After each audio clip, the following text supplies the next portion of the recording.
Installing mental model for Git. You've used Git almost every day of your career. Git add, Git commit, Git push. But here's the thing. Most developers have the wrong picture of what's happening under the hood. In a poll of experienced developers, 51% said Git stores the differences between versions. A chain of patches, one after another. That's not what's happening. Git's data model is built on snapshots. Every single commit captures the complete state of your project. Every file, every folder, frozen in time. But if every commit stores everything, wouldn't that be enormous? No, because Git hashes every piece of content. If two files are identical across commits, they produce the same hash.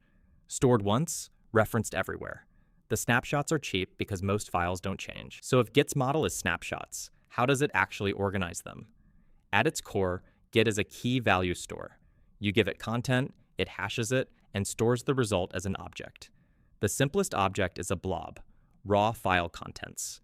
No file name, no metadata, just bytes and a hash. A project has files with names arranged in folders. So Git uses a second object called a tree.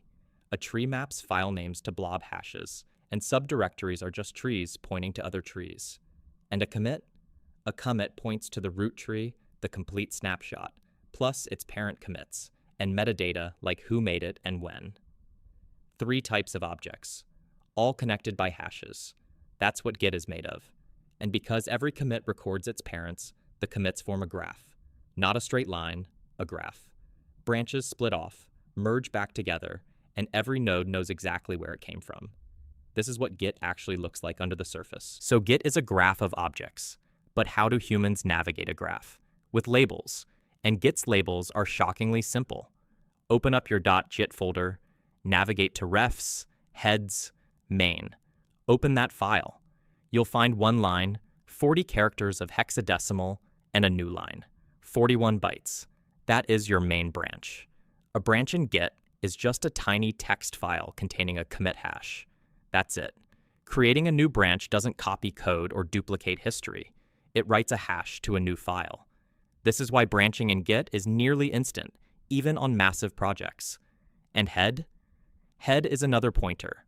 Usually it points to a branch name, telling Git which branch you're on. When you make a commit, Git updates that branch file. The pointer moves forward.